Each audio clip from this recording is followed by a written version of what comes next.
Estamos estudando com o pastor Afonso Chaves, dentro da série Instituto Gunevingre,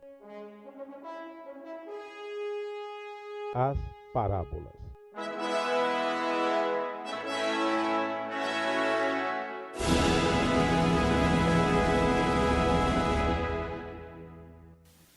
Estamos agora numa nova etapa de estudos, tomando como propósito passarmos por algumas parábolas, ou por muitas parábolas, ou conforme Deus dirigir, até mesmo por quase todas as parábolas.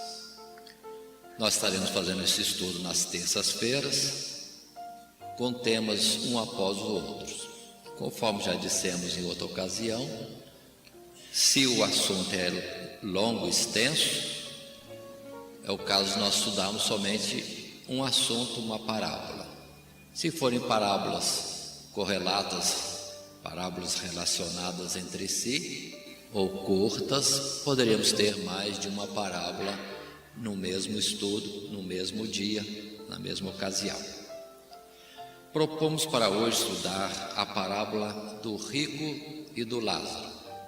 A parábola que está em Lucas, no capítulo 16, verso 19 ao verso 31. Observe dentro das Sagradas Escrituras, e conforme a orientação já dada anteriormente, Jesus só falava em parábolas para o povo em geral. E falava em parábola para esconder, ocultar a mensagem de muitos que não estavam ali para ouvir, no sentido de compreender e praticar. E Jesus falava ao povo, mas depois a sós com alguém, em particular os apóstolos, os discípulos, aí sim Jesus trazia os detalhes da parábola, dando o essencial, que era a explicação, a mensagem propriamente dita. Portanto, consideremos que Jesus falando em parábolas, para ele falar em parábolas sempre havia uma ocasião, uma oportunidade, uma situação de contexto, dentro do que então ele apresentava uma parábola. A parábola em si é uma segunda consideração, a história em si, e depois, em terceira parte, tomando somente 3 partes, a mensagem propriamente dita que o Senhor queria trazer para o povo. Assim nós temos o rico e o Lázaro, título de uma parábola em Lucas capítulo 16, verso 19 a 31, e assim lemos agora a história. Como é que Jesus contou a história?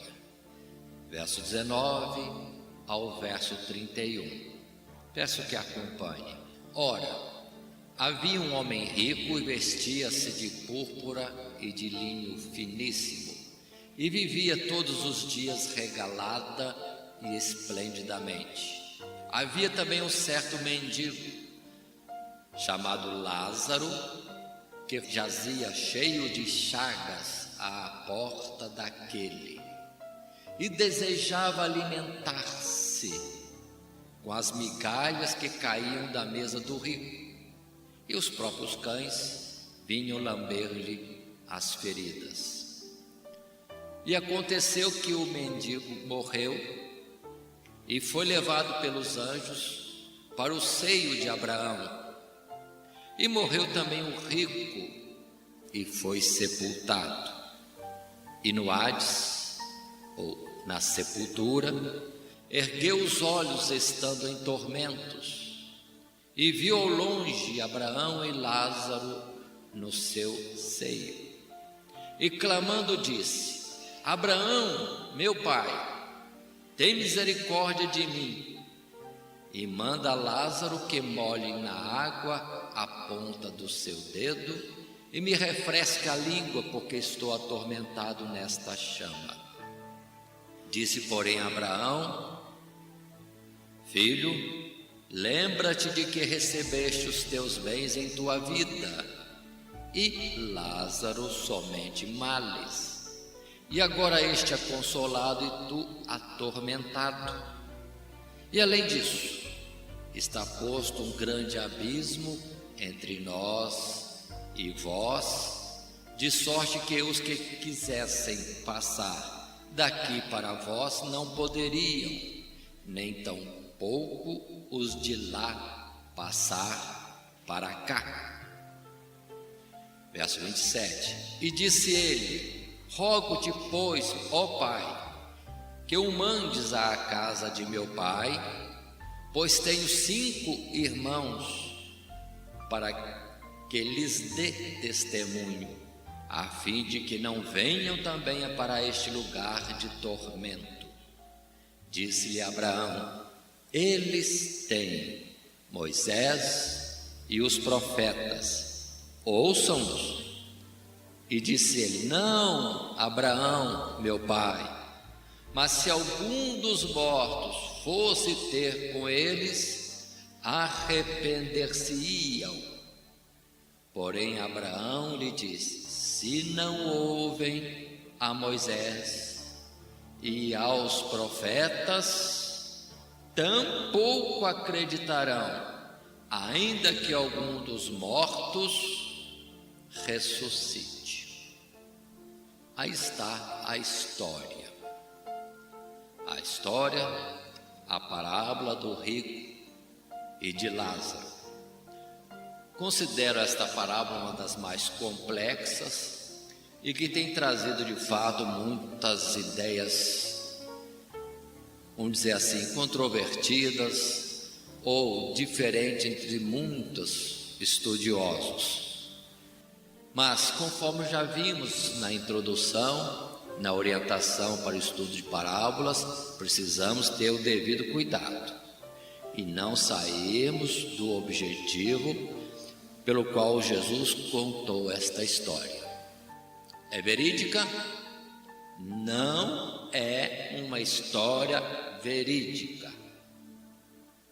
É simplesmente uma história para falar de um assunto, uma mensagem que logo estaremos alcançando. Vejamos, portanto, dentro do estudo de parábola, qual é o objetivo, qual o contexto, qual o momento histórico que levou Jesus a contar esta parábola. E isso nós encontramos nos versos anteriores, a partir do verso 11, quando na verdade Jesus vem falando com uma multidão há um tempo largo já, e chegou o momento do verso 11 que aponto agora e leio, que diz: Jesus dizia: pois se nas riquezas injustas não fostes fiéis, quem vos confiará as verdadeiras? E se no alheio não fostes fiéis, quem vos dará o que é vosso? Nenhum servo pode servir a 2 senhores, porque ou há de aborrecer a um e amar ao outro, ou se há de chegar a um e desprezar ao outro. Não podeis servir a Deus e a Mamon, ou às riquezas, ou ao Deus da riqueza. Observem que Jesus ia falando nesse sentido, ou seja, servir a Deus e não a 2 senhores.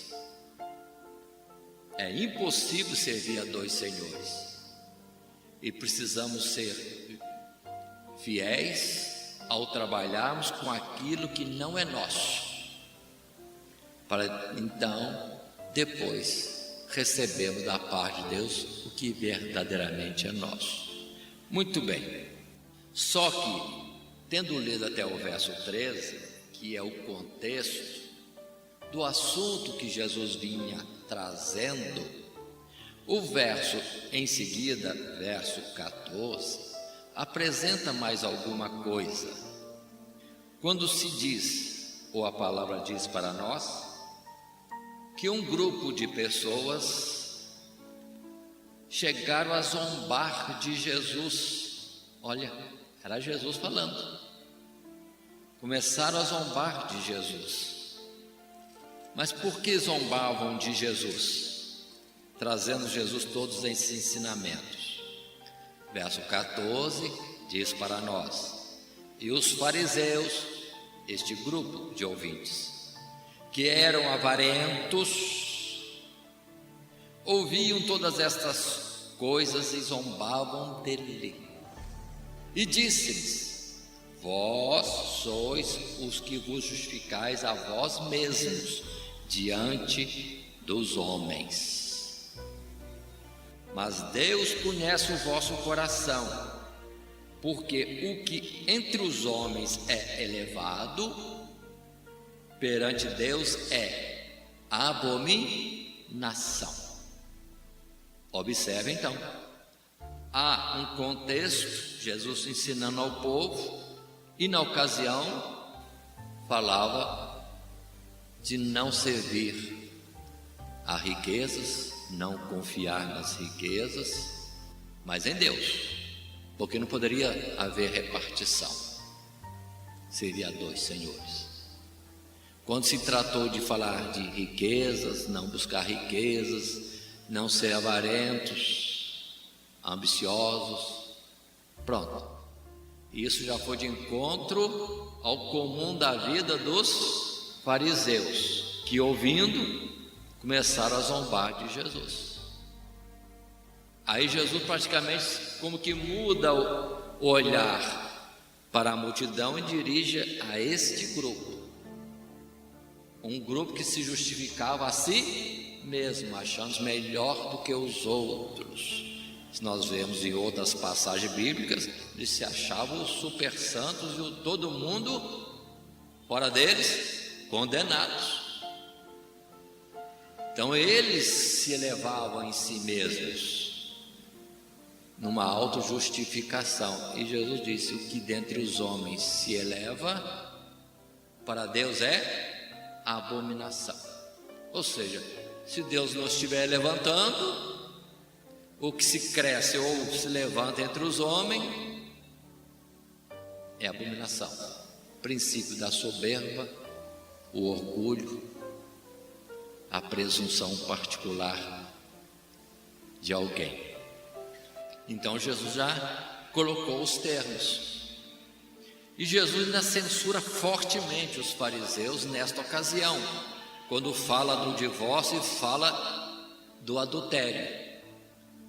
Fortemente, Jesus foi direto, Jesus não usou palavras suaves, estava falando a adversários, quando Jesus disse assim, de uma forma bem clara, verso 17: é mais fácil passar o céu e a terra do que cair um tio da lei. Lembre-se que agora Jesus está falando direcionado para os fariseus, esses que zombaram dele quando ele falou da avareza. Verso 18, Jesus continua: qualquer que deixa sua mulher e casa com outra, adultera, e aquele que casa com a repudiada pelo marido, adultera também. Jesus não entrou em meias palavras, foi objetivo, claro, direto, mostrando que esses artifícios para mudar a lei, falar que agora estamos ensinando certo, que antes estava errado, antes oprimia o povo, não deixava o povo ser feliz, agora nós estamos certos, deixando o povo à vontade para fazer o que bem entende, segundo a sua cobiça, é errado. Jesus foi direto, a lei não passa, pode passar tudo, mas a lei de Deus, a palavra de Deus não passa. Quem deixa a mulher para casar com outra, adultera, e quem casa com a repudiada pelo marido, adultera também. Ponto final, sem discussões. E vejo como nós estamos tão afastados da verdade na presente geração, que isso aqui algo virou comum no meio do povo cristão e até dos chamados evangélicos. Mas então aí Jesus fala a parábola: o rico e Lázaro. O rico e Lázaro. O objetivo, portanto, desta parábola, vemos assim, era mostrar a eles que eles deviam ser ricos, mas primeiramente para com Deus, e não ricos nas coisas deste mundo, o que eles não estavam entendendo. E observe que a presente geração também caminha nessa ideia de uma prosperidade no mundo físico atual.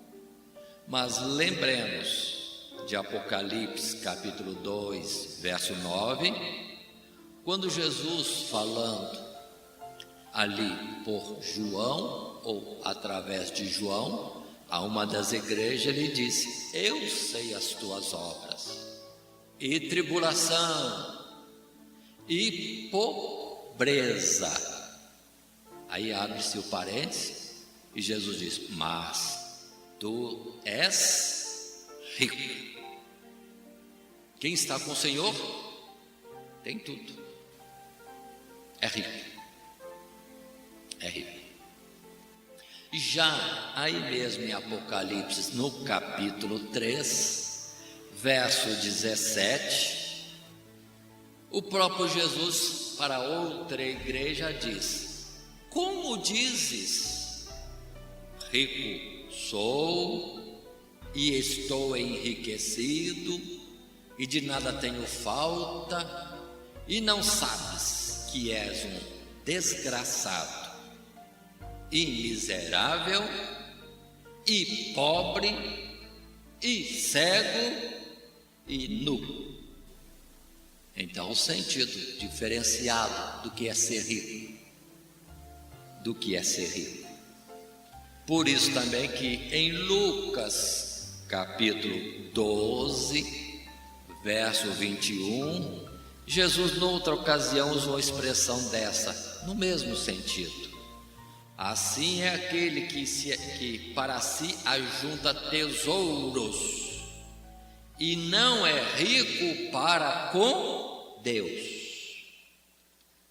Quem tem Jesus tem tudo. Quem não tem Jesus, até o muito ou o pouco que tiver, lhe será tirado. Então observe que o sentido da parábola que Jesus quer dizer aos fariseus em particular é neste contexto: ser rico para com Deus. Ser rico para com Deus. Considerando mais detalhes esta parábola, vejamos Lucas capítulo 16, verso 19, que Jesus mostra dois caminhos.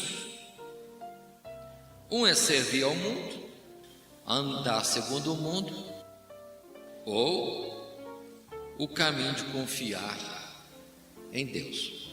Andar segundo o mundo é conquistá-lo, é apoiar naquilo que o mundo apresenta como segurança e vantagem ou riqueza. Mas existe outro caminho. Vejamos primeiro este aspecto, quando coloca-se o caminho de servir ao mundo. De fato, nós já temos estudado em Salmos, como no Salmo 73, que aqueles que se dedicam às coisas do mundo, muitas vezes são prósperos segundo o mundo. Dedicam-se a isto, trabalham nisso, ou por isso, e conseguem alguma coisa. E a palavra lá em Salmo 73, versos 3 a 7, diz para nós, podemos folhear e ver. Verso 3, dizia Asaf: pois eu tinha inveja dos soberbos ao ver a prosperidade dos ímpios, porque não há apertos na sua morte, mas firme está a sua força. Não se acham em trabalhos como outra gente, nem são afligidos como outros homens, pelo que a soberba os cerca como um colar. Vestem-se de violência como de um adorno. Os olhos deles estão inchados de gordura. Superabundam as imaginações do seu coração. Aqueles que trabalham segundo o mundo alcançam uma posição segundo o mundo, que lhes parece segurança, após na riqueza e na força, naquilo que o bem que possui pode lhes dar. Muito bem. Interessante observar que aqui Jesus, ou Asaf falando em Salmo, fala de que nessa ideia de ter mais, o caminho entra pela porta da soberba e continua pelo da violência. É interessante isso, que muitos na avidez de ter, aí muitas vezes o ter é a base da força, ou outros artifícios como a mentira, que é a mesma palavra que encontramos nos profetas falando do próprio Satanás. Imagine Satanás, que era o mais alto na glória celestial, entendo que não precisava de mais nada, já era o maior, andava em meio a pedras afogueadas, pedras preciosíssimas, não é da terra não, pedras preciosíssimas do céu. Então é algo muito mais excelente. Mas veio o quê? Ambição. Mais. Aí entrou a soberba. Subirei. E diz a palavra, o coração se encheu de violência, ainda que não dá detalhes, mas o caminhar. Ambição, soberba, violência. Analisa este mundo como que é este o caminhar. Não fica só em querer ter. Alguma coisa mais segue-se. Mas continuando, lembremos daquela passagem que temos em Marcos capítulo 10, verso 21 até o verso 24, que nós temos como título o jovem mancebo. Alguém que queria de fato entrar no céu e lutava por isso. Lutava. Repito, Marcos 10, verso 21 a 24. O que também é encontrado em Mateus 19. Por exemplo, verso 21 e outros versos. E ele chega a Jesus para saber como alcançar o céu, a vida eterna. E Jesus fala com ele os mandamentos. E ele diz: cumpro todos eles. E lá vai a relação como checklist. Sim, sim, sim, sim, sim, sim. E não era exaltação nem mentira, era verdade. Era verdade. E a expressão bíblica é que Jesus amou, porque viu sinceridade, verdade nisto. Mas Jesus tem aquele olhar que é como chama de fogo, né? Que acha até nos cantinhos e debaixo do tapete. Jesus viu algo que não estava bom e disse para ele: falta-te, vou colocar assim mais com ênfase, apenas uma pequena coisa. Vai e vende tudo quanto tens, dá aos pobres. E Jesus não parou só nisso não. Jesus completou: e terás um tesouro no céu. Então a troca era vantajosa, né? Mas ele aí balançou e saiu afastou-se triste. Por quê?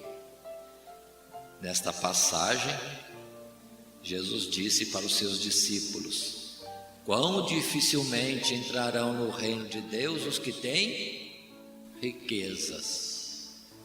Aí todo mundo espantou. Então não pode ser rico, tem que ser miserável? Que é a ideia de alguns. Também não, porque Jesus logo diz, né? Jesus tornando a falar, verso 24, no final, encontramos: disse: filhos, quão difícil é para os que confiam nas riquezas entrar no reino de Deus. O caso não é a riqueza, o caso é o apego. É o apego. Se lermos em Mateus 19, por exemplo, no verso 21, temos uma expressão diferente na colocação de Mateus. Jesus teria dito para ele mais alguma coisa, como assim? Disse-lhe Jesus, verso 21, se queres ser perfeito, vai, vende tudo o que tens, dá-o aos pobres, e terás um tesouro no céu, e vem, e segue. É o que faltava para aquele jovem, era a confiança no que tinha as mãos, no que era visível. Não tinha fé suficiente para apoiar-se naquilo que vinha como promessa da parte de Deus. É como desconfiar de Deus. Não é apoiar-se em Deus, não é crer em Deus. Uma pena.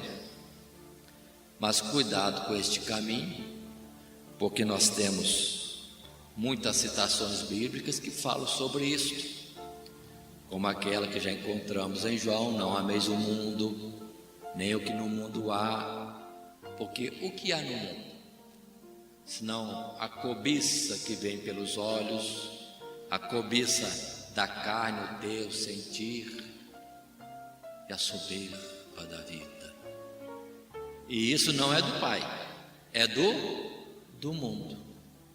Por isso que, falando mais fortemente, Tiago, capítulo 4, no verso 4, usa aquela expressão tão forte, que é esta: adúlteros e adúlteras. Não sabeis vós que a amizade do mundo é inimizade contra Deus? Portanto, qualquer que quiser ser amigo do mundo, constitui-se inimigo de Deus. Ô, palavra forte. Porque, na verdade, sendo chamado para uma união, modelo casamento, com Deus,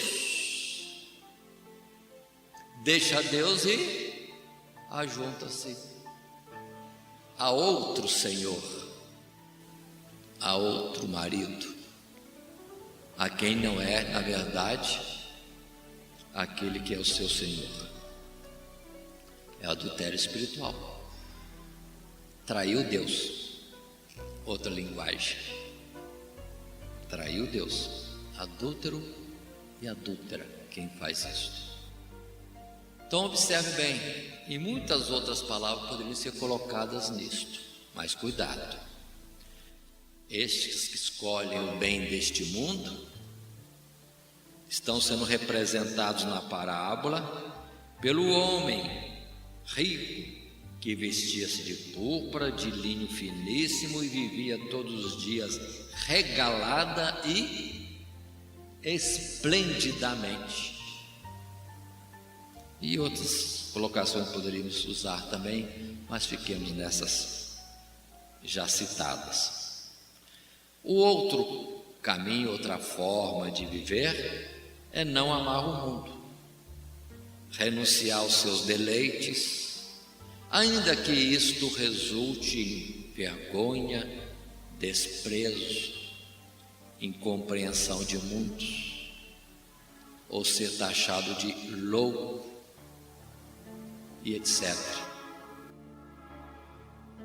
Aqui agora representado pelo pobre, o pobre, representado como sendo um mendigo que estava também chagado e que o anseio dele era ter acesso às migalhas, pelo menos, da mesa do rico.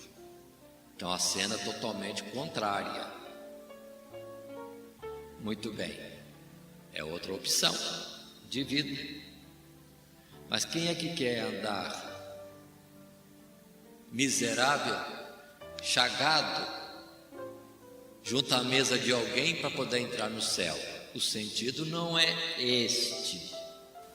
O sentido é não ter neste mundo a ambição ou como prioridade estar na riqueza, no conforto deste mundo. É quando estas chagas e esta situação de não estar lutando, buscando, ansioso pelas coisas do mundo, é o sentido justamente daquilo que há em Cristo Jesus. Vindo a este mundo, não fez coisa alguma, senão executar a vontade de Deus. Esse é o propósito. E não é para vivermos miseravelmente. Por isso que alguns, em passado, preferiam a vida de voto de pobreza. Vestiam-se miseravelmente e etc, separando-se em conventos, em mosteiros, lugares ermos, falou que abandonou o mundo. Mas depois a gente vai olhar a história melhor, é os que viviam melhores em todo o mundo. Não tinham magrinhos não, sempre são bem representados por bem gordinhos. Na verdade se enganavam a si mesmos, vivendo de uma forma regalada, só que oculta do mundo. Mas deixemos esse particular para o outro lado. Mas a escolha verdadeira é estar no propósito de Cristo Jesus. Para isso nós lembramos a palavra citada: não ameis o mundo. Não ameis o mundo. Não buscar as coisas que são do mundo. Não é isso que Deus deu para nós fazermos. Não é o principal na face da terra. Que adianta ganhar o mundo inteiro e perder a sua alma? Mas lembremos que a palavra diz: tudo aquele que faz a vontade de Deus permanece para sempre. Outra palavra, quando Jesus disse: se alguém quiser vir após mim, está em Mateus capítulo 16, verso 24. Jesus disse: renuncie a si mesmo, tome sobre si a sua cruz e siga-me. Ou seja, não viva para si, viva para o propósito que Deus tiver. Mas assim não vou alcançar do seu alvo nada, mas no alvo de Deus sim, se entrar pelo projeto de Deus. Em João 15, verso 19, Jesus explica um pouquinho mais: se vós fosseis do mundo, o mundo amaria o que era seu, mas porque não sois do mundo, antes vos escolhi do mundo, por isso é que o mundo vos aborrece. Aqui que nós temos que entender este aspecto espiritual. Quem se coloca no propósito de Deus, segundo o Espírito de Deus, é rejeitado pelo mundo. É rejeitado pelo mundo. Porque também o que é valioso para ele não são aquilo que é valioso para os do mundo. É como alguém que está fora da sua geração, vive no meio dos outros, mas está longe disto. Revoltas, greves, corridas para isso e para aquilo, aflições, ansiedades, Não, ele está lá, como que no mundo da lua. Tira o lua e coloca no mundo do céu. Está longe, porque é próprio do Espírito de Deus. Porque tem algo melhor. Isso aqui não é nada, além da injustiça. Então, quando mais se aproxima de Deus, se enche do Espírito de Deus, a tendência é achar que o mundo é lugar terrível. Quem me dera estar longe. O exemplo em Abraão, que estando nessa terra e Deus prometendo tudo para ele, tudo isso aqui será seu, será dado à sua descendência. Ele parece que não ouvia, ele estava peregrinando, ansioso pela cidade celestial. Ele teve uma boa porção de terra aqui no tempo dele, a sepultura, não esqueça. Comprou com dinheiro, prata, é o que ele teve. Mas continuemos mais um pouco. As escolhas, segundo o Espírito de Deus ou segundo o Espírito do mundo. Outra forma de se dizer é que no mundo o máximo é ter, e para Deus a vida não constitui naquilo que se tem, mas naquilo que se é, aos olhos de Deus, na verdade. Aí as coisas tomam um sentido diferente. Cuidado, esta representatividade dos que escolhem andar no caminho de Deus é aflição, porque ainda que possam ter tudo, é como se não tivesse nada, porque o excelente que ele vê e sabe que existe, disso está longe, porque isso está no céu. Por isso vemos no Salmo a expressão de Davi que parece falsa, né? Quando ele diz: sou pobre e necessitado. Davi, pobre e necessitado, olha lá no depósito quanto ouro ele tem lá, quanta madeira de lei que ele importou e conquistou. Mas vamos entender o resto, quando ele diz: a minha alma tem sede de Deus. Depósito cheio de ouro, para ele aqui não valia nada. Tem sede de Deus. Que diferença! Então ele observa, pobre e necessitado, mas que sentido? Mais de Deus, mais perto de Deus. Que diferença! Agora, conforme a nossa escolha, é a recompensa. É a recompensa. A recompensa de servir às riquezas e ao mundo é deleites no tempo presente, é fama, é conforto, segurança, mas também afastamento de Deus, mais um pouquinho a sepultura, mais um pouquinho a condenação no juízo. Por isso que esta colocação, quando se diz no verso 23 que o rico que escolheu as coisas deste mundo morreu, e lá no Hades, no Sheol, no inferno, na sepultura, nós falamos 4 línguas: hebraico, grego, latim e português bem claro. Sepultura. Para lá foi o rico. Sentido espiritual, para o lugar dos mortos. Foi para o lugar dos mortos. E diz a palavra no verso 23 que já lemos: e viu ao longe Abraão e Lázaro no seu seio. É a recompensa. Observando o Salmo 73, que já lemos uma parte, verso 18, 19 e 20, Asaf, depois de ir consultar Deus sobre aquela inveja que estava ali nascendo no coração a respeito dos ricos que vivem tão bem, Aí Asaf entendeu: certamente tu os puseste em lugares escorregadios, tu os lanças em destruição, como cai na desolação, quase no momento, ficam totalmente consumidos de terrores. Como faz com um sonho o que acorda, assim, ó Senhor, quando acordares, desprezarás a aparência deles.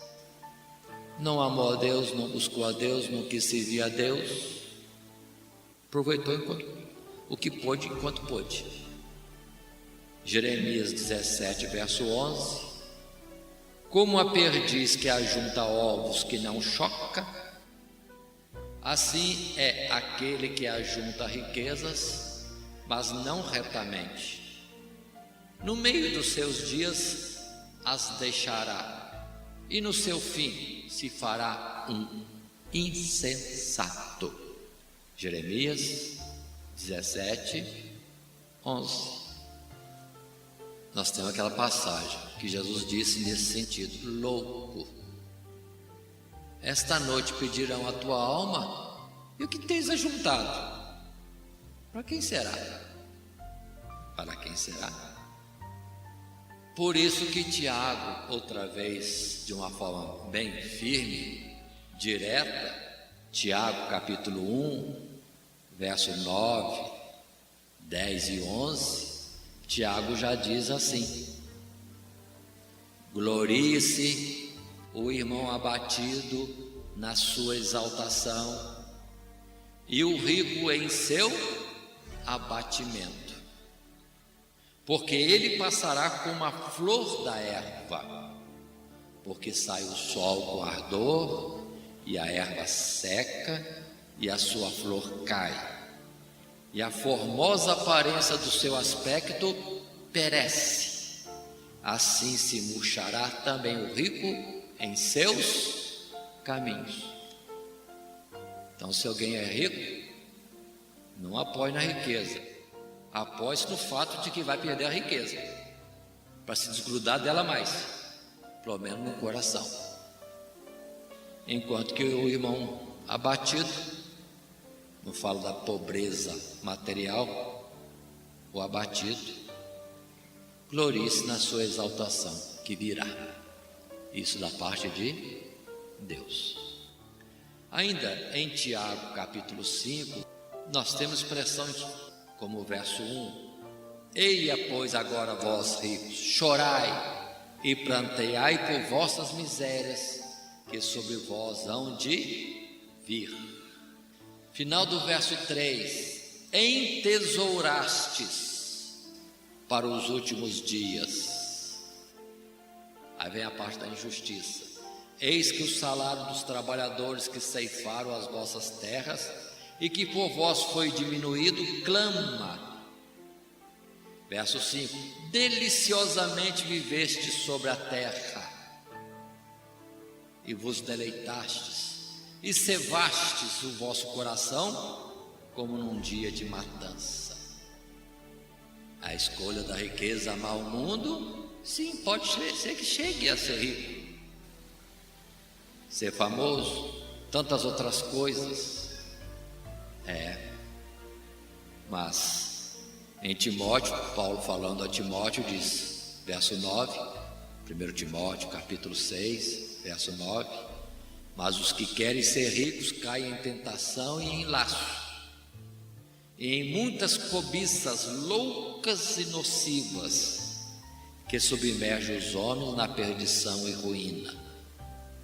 Porque o amor do dinheiro é a raiz de toda espécie de males, e nessa cobiça alguns se desviaram da fé e se traspassaram a si mesmo com muitas dores. E culmina dizendo para Timóteo: tu, ó homem de Deus, foge destas coisas. Segue a justiça, a piedade, a fé, a caridade, a paciência, a mansidão. Aí está a recompensa. e a proposta.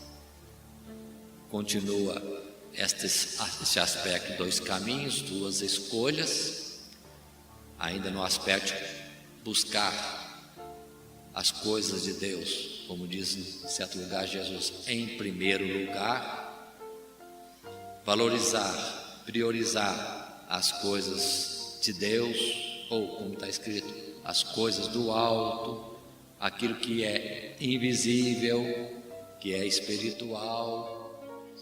Uma das expressões de Paulo em 2 Coríntios, no capítulo 6, no verso 9, ele fala como desconhecidos, mas sendo bem conhecidos, como morrendo, e eis que vivemos, como castigados e não mortos.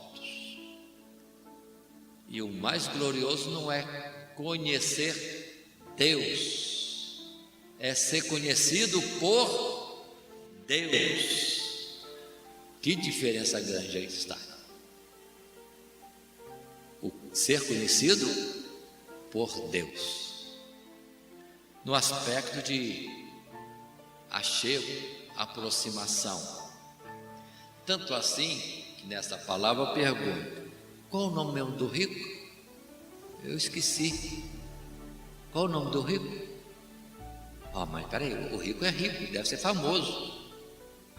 Olha no primeira folha do jornal aí, qual é o nome dele? Não tem nome? Jesus não sabia o nome dele. Jesus não sabia o nome dele. Mas qual é o nome mesmo do mendigo? Lázaro. Jesus conhecia ele por nome. Aqueles que amam primeiramente as coisas de Deus e não as do mundo são conhecidos por Deus. Não é o caso. Jesus não se refere a Lázaro, irmão de Marta e Maria. Mas o que significaria Lázaro? Um amigo. Amigo. Quem escolhe o caminho das coisas de Deus é amigo de Jesus. Não é que eu seja amigo de Jesus, né? É que ele é meu amigo. Essa é a vantagem maior, quando eu escolho as coisas do céu. Tem muita gente aqui que fala bem alto, né? Pois eu conheço o senhor prefeito, mora perto de casa, fomos amigos de infância. Mas o prefeito olha para ele: não estou bem lembrado não, mas que bom, né, que estamos aqui ainda. Ou seja, o prefeito não o conhece, mas ele se gaba de conhecer o prefeito. Melhor sermos conhecidos por Deus e Deus falar o nosso nome, que Ele não vai esquecer no dia da ressurreição, vai nos chamar por nome. Aí pronto. Portanto, é uma escolha que tem já as suas recompensas. Por isso que em Mateus 19, verso 27, 28, 29, encontramos Pedro diante desse cenário de 2 caminhos, sem visualizar recompensa primeiramente. Ele escolheu seguir Jesus, ele parou e perguntou para Jesus, verso 27, Mateus 19, verso 27, disse assim: então Pedro, tomando a palavra, disse-lhe: eis que nós deixamos tudo e te seguimos, que receberemos? Aí que Pedro despertou, né? Tem recompensa? O que nós vamos receber? E Jesus responde.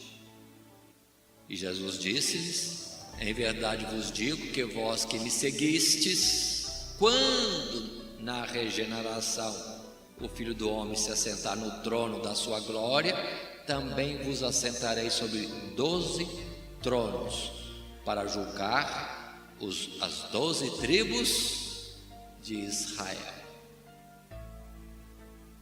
E 29, e todo aquele que tiver deixado casas, ou irmãos, ou irmãs, ou pai, ou mãe, ou mulher, ou filhos, ou terras, por amor do meu nome, receberá 100 vezes tanto.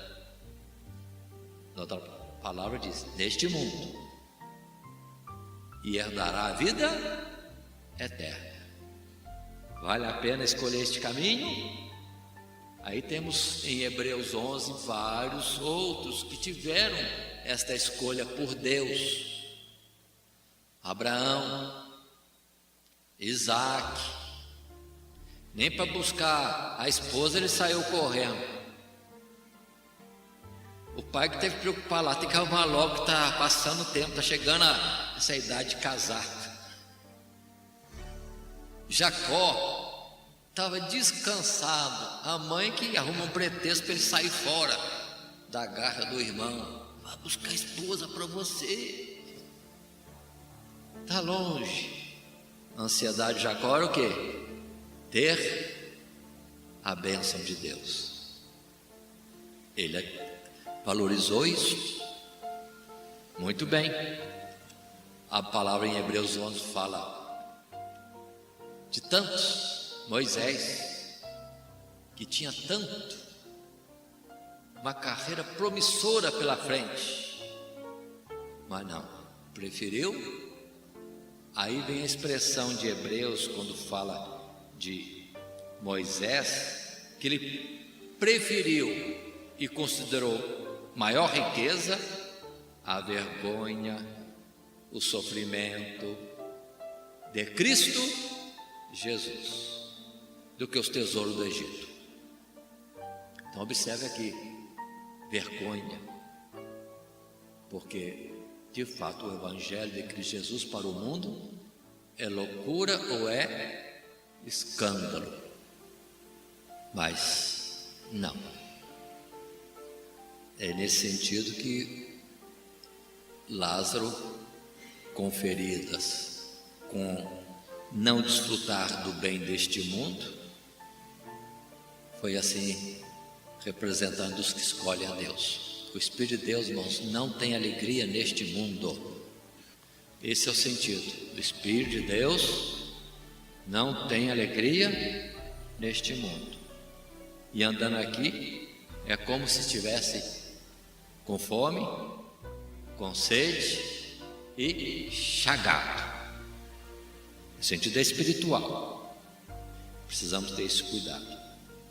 Por isso que em 2 Tessalonicenses, capítulo 1, verso 3, 4, 5 e mais outros versos, Paulo falando aos Tessalonicenses que estavam sendo atribulados, afligidos, perseguidos pelos seus concidadãos na cidade de Tessalônica. Paulo, entre os versos, disse assim, verso 4: de maneira que nós mesmos nos gloriamos de vós nas igrejas de Deus, por causa da vossa paciência e fé, e em todas as vossas perseguições e aflições que suportais.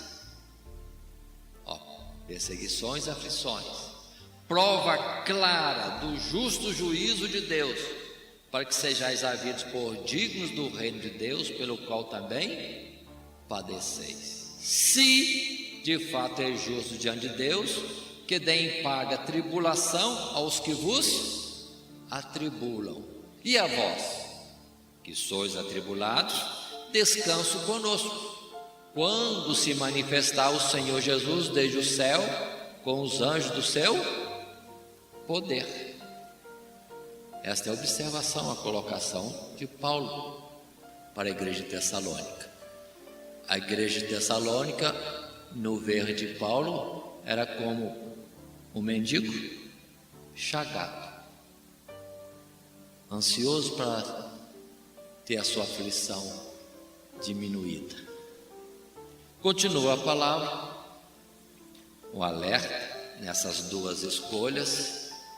Romanos capítulo 6, verso 16 e versos a seguir, quando Paulo diz assim: não sabeis vós que a quem vos apresentardes por servos para lhe obedecer, sois servos daquele a quem obedeceis?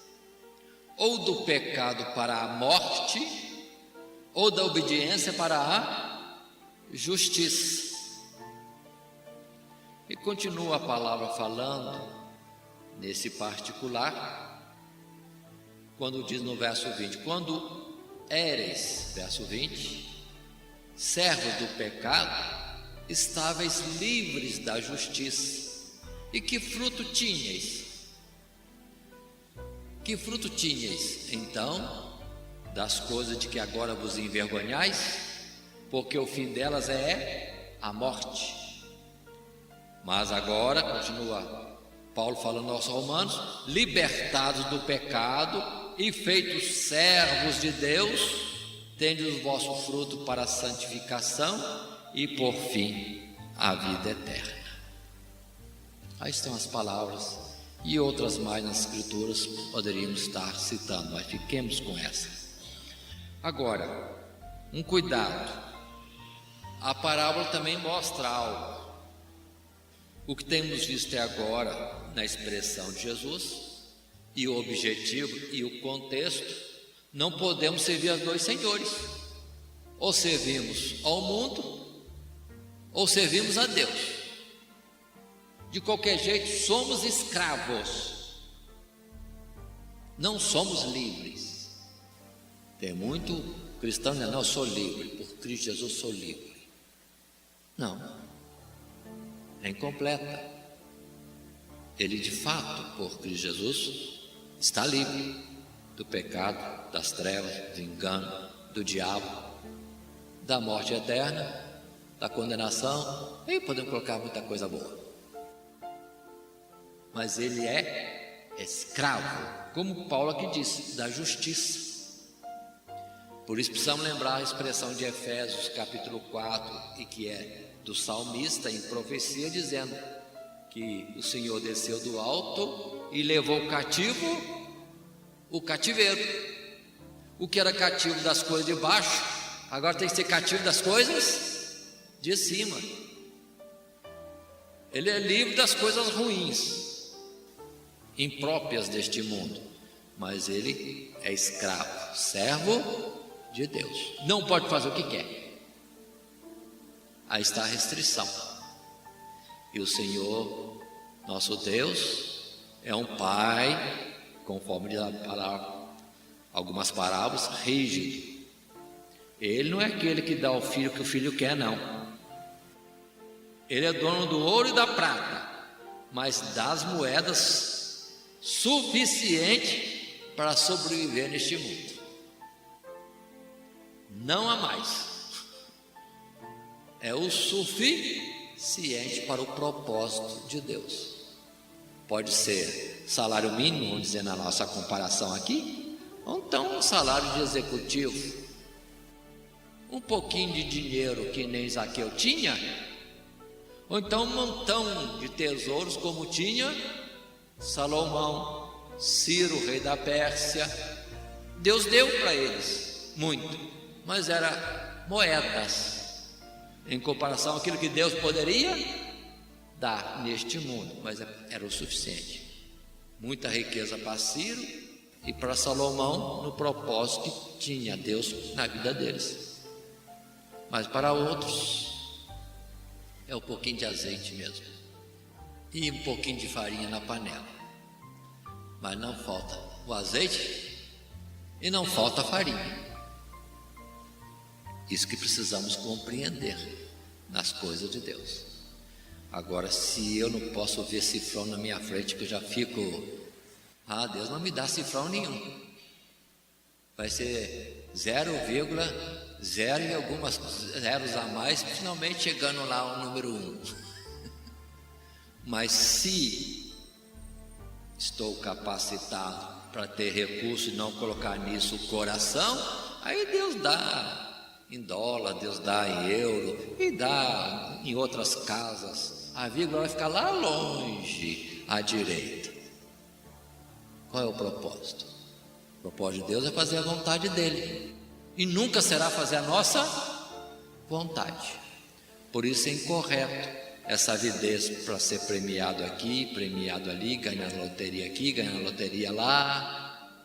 Ou vem de Deus e vem na medida do que podemos suportar para o propósito certo, ou então nós estamos com uma cunha no meio da nossa vida. É algo que vai exceder. Por isso que a palavra diz: a bênção de Deus não acrescenta dores. Continuando, e dentro do que estamos falando por último, não há meio termo. Aí precisamos entender, conforme aquilo que é o propósito de Deus, ou retirando esse propósito de Deus, aquilo que Deus nos colocou para decidirmos. Se amamos o mundo aí está, somos do mundo. Se por acaso escolhemos a Ele, somos dele, e Ele quer total separação. Vos tirei dentre os povos para serdes meus. No Egito não pode ficar nenhuma unha, sai tudo do mundo para ser consagrado a Deus no deserto. Observe esse particular. E não é o caso de eu estar servindo a Deus e ao mundo. Não vou estar assim tão consagrado a Deus, mas vou estar, não longe. Para chegar naquela hora o Senhor me levar. O Senhor falou: morno, não. Em cima do muro, não. Ou fica para lá, ou para cá. Não existe uma terceira opção. Tanto assim, consideremos no próprio texto da parábola que um cita sepultura e está na sepultura, e no que é próprio da sepultura, da morte, é figura.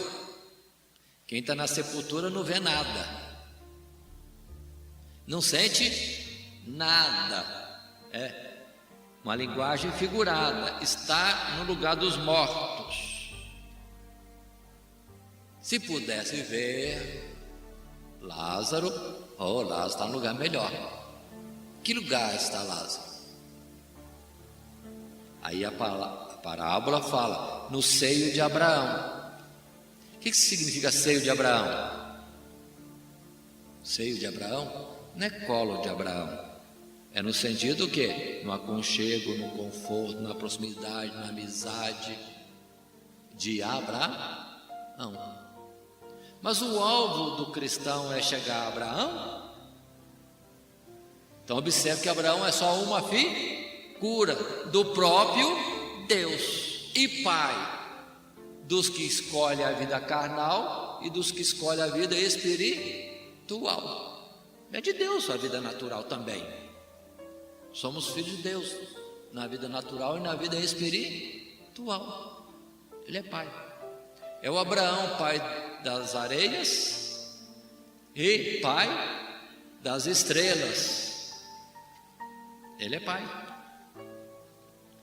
Então observe que ele vê a sua sorte e a sorte de Lázaro, e clamando, verso 24 disse: Abraão, meu pai, tem misericórdia de mim, manda Lázaro que molhe na água a ponta do seu dedo e me refresque a língua, porque estou atormentado nesta chama. Na sepultura tem chama? É figurado. Por isso que muitos têm a palavra inferno como lugar de fogo. E o sentido é daquilo que consome. O fogo ou os bichinhos. Algo vai consumir com o cidadão que ali é colocado. Observe a resposta de pai Abraão: filho, lembra de que recebeste os teus bens em tua vida e Lázaro somente males. E agora, este é consolado e tu atormentado.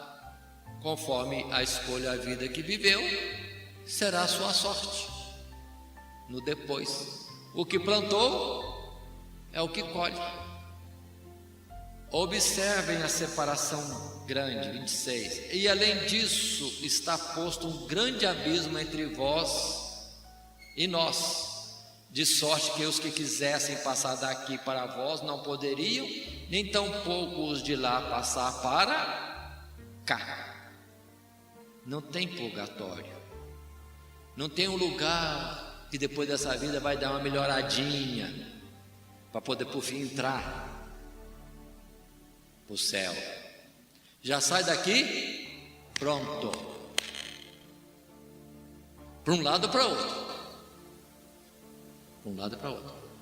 Aí vem a ideia da figura das pedras de Salomão, do templo de Salomão. Não foram construídas, lapidadas, buriladas em Jerusalém, foram na pedreira. O mundo é a pedreira, onde cada um de nós é moldado segundo a vontade de Deus. Se formos obedientes ao buril de Deus passando por nós, tomamos a forma certa, vamos encaixar direitinho na Jerusalém celestial. Mas se a gente não obedece ao buril, fica à mercê da natureza, não serve para ir para Jerusalém, fica na pedreira. Consideremos isto.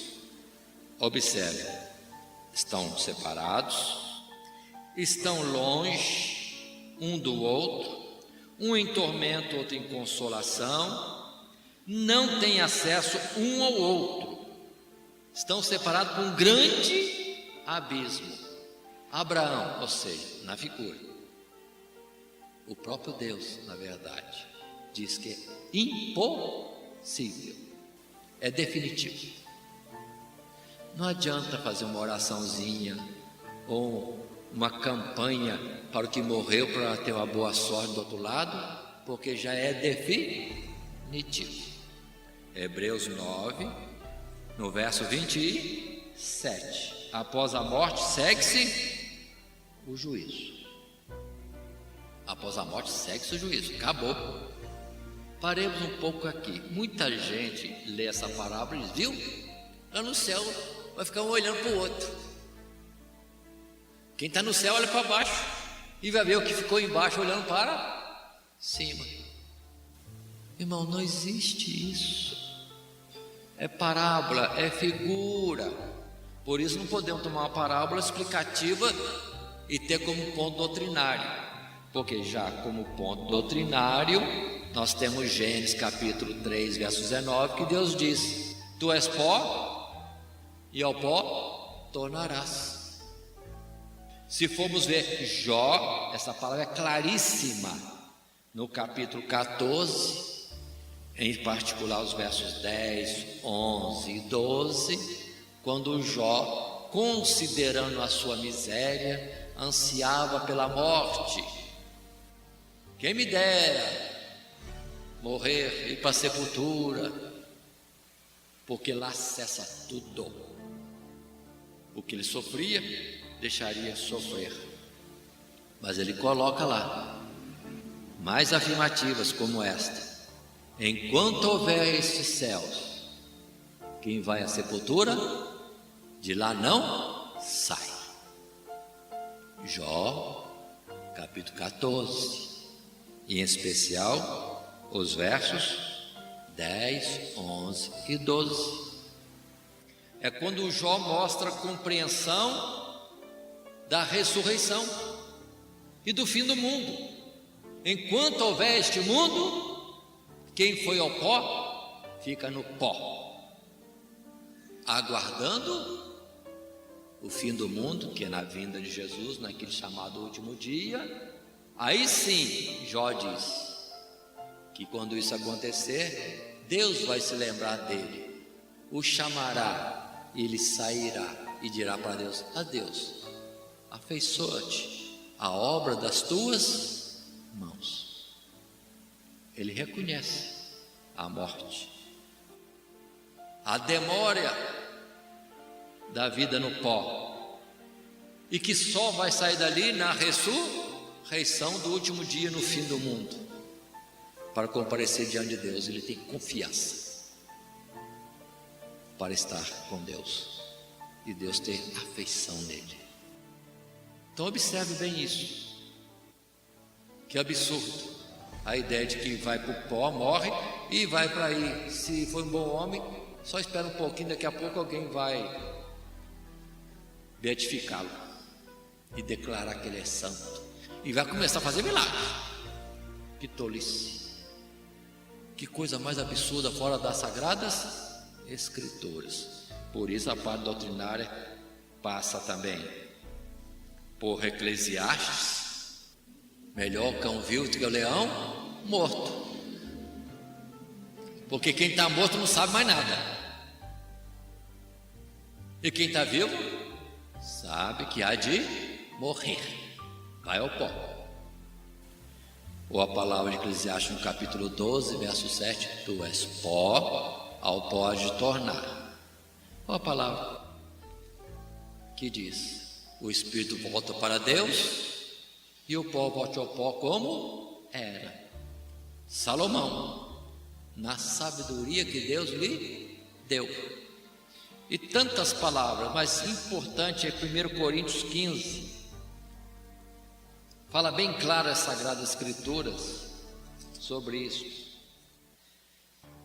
Sugiro os versos 21 a 26, quando a palavra diz assim: porque assim como a morte veio por um homem, também a ressurreição dos mortos veio por um homem. Porque assim como todos morrem em Adão, assim também todos serão vivificados em Cristo. Mas cada um por sua ordem: Cristo as primícias, depois os que são de Cristo na sua vinda. Depois virá o fim, quando tiver entregado o reino a Deus, ao Pai, e quando houver aniquilado todo império e toda potestade e força. Porque convém que reine até que haja posto a todos os inimigos debaixo de seus pés. Ora, o último inimigo que há de ser aniquilado é a morte. Então, observe bem, desde o princípio, verso 23, mais precisamente: haverá uma ressurreição para Jesus, que é as primícias, primeiro, foi ao terceiro dia. E mas para nós, os outros que morrem depois de Jesus, por favor, quando serão ressuscitados?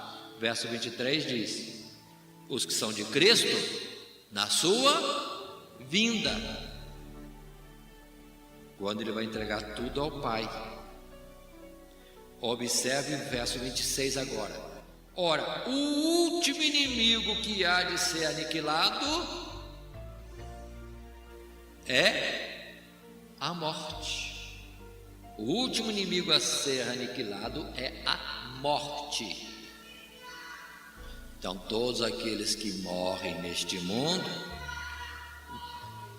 vão ser colocados na sepultura, o pó volte ao pó como era, e vai ficar ali em todo o tempo, até a vinda de Jesus.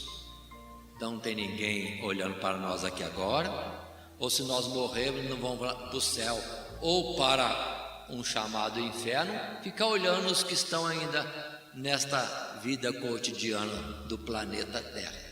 Não, ficamos entregues ao esquecimento. Nem obra, nem indústria, nem amor, nem ódio, aguardando o último dia, porque a última coisa que Deus vai fazer, a última, é trazer a vitória sobre a morte, pela ressurreição, ao esplendor da sua vinda.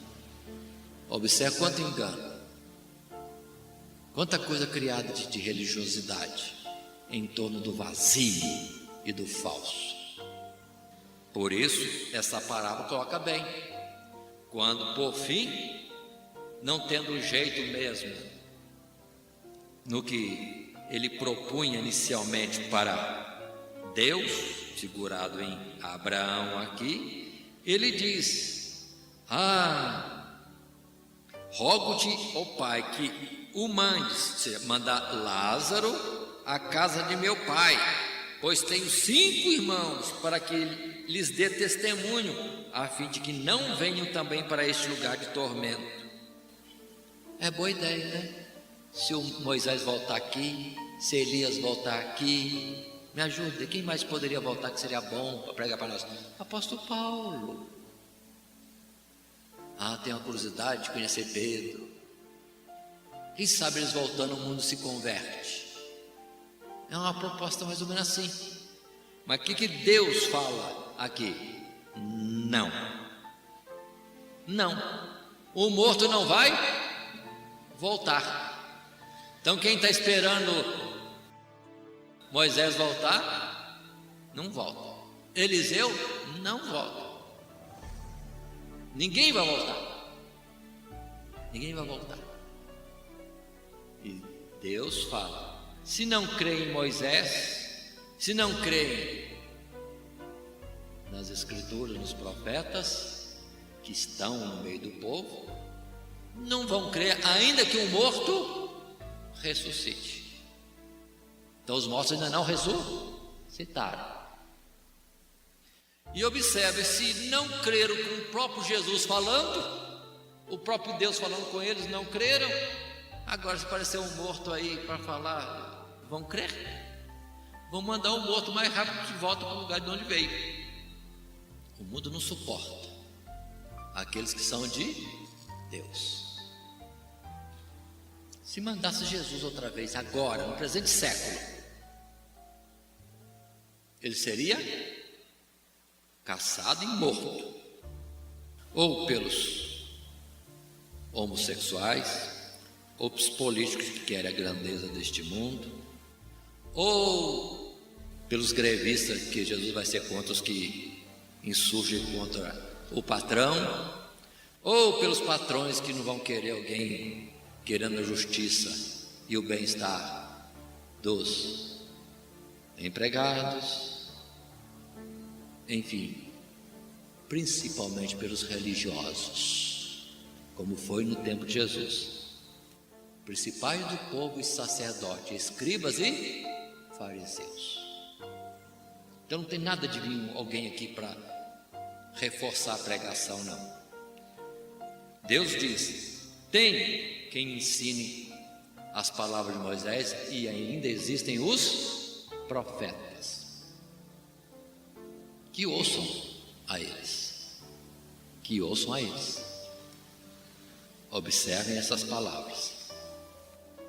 Então, qual é, por fim, o assunto nosso desta parábola, dessas considerações? Cuidado, ninguém é salvo por ser pobre, miserável, chagado, ferido, injustiçado. Não. Ninguém é condenado por ser rico. Não. O assunto está: amar este mundo e viver segundo este mundo. Se faz rico para o mundo, ou está vivendo como rico no mundo?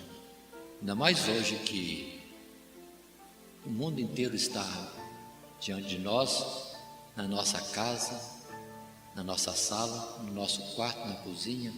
Não sei se no banheiro também costuma colocar televisão, DVD.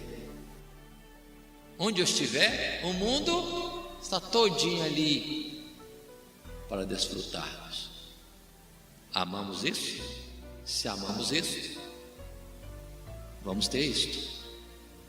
Mas a pobreza das coisas do mundo, mas a riqueza das coisas de Deus, aí sim é que nos leva para o céu. Por isso, uma lição prática em palavras seria: melhor é ser como a escória deste mundo, pobre. Essa palavra escória foi Paulo quem colocou. Tem para mim que Deus colocou os apóstolos como a escória deste mundo. Mas ele é famoso. Agora ele é famoso, mas na época dele,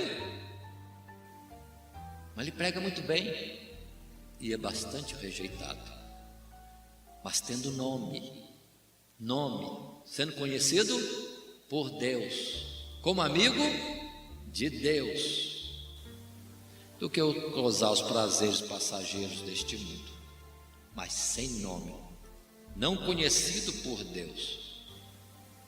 Aí está a realidade desta parábola. Nós precisamos entender o que Jesus ensina, repetindo, concluindo. Não podemos servir a Deus e ao mundo. Não. Vamos fazer a nossa opção, a nossa escolha. Ou servimos a Deus ou ao mundo. Não tem meio termo. Mas da parte de Deus também é certo que isso é definitivo. E quem escolher servir a Ele, sendo como que servo dele, fazendo só o que Ele quer, vai ter a vida eterna, vai ter um tesouro no céu, e lá não vai ter chaga alguma. Serão como os anjos, magníficos em poder, corpos incorruptíveis e imortais. Aí está a parábola do rico e do Lázaro. Que Deus nos abençoe em Cristo Jesus. Amém.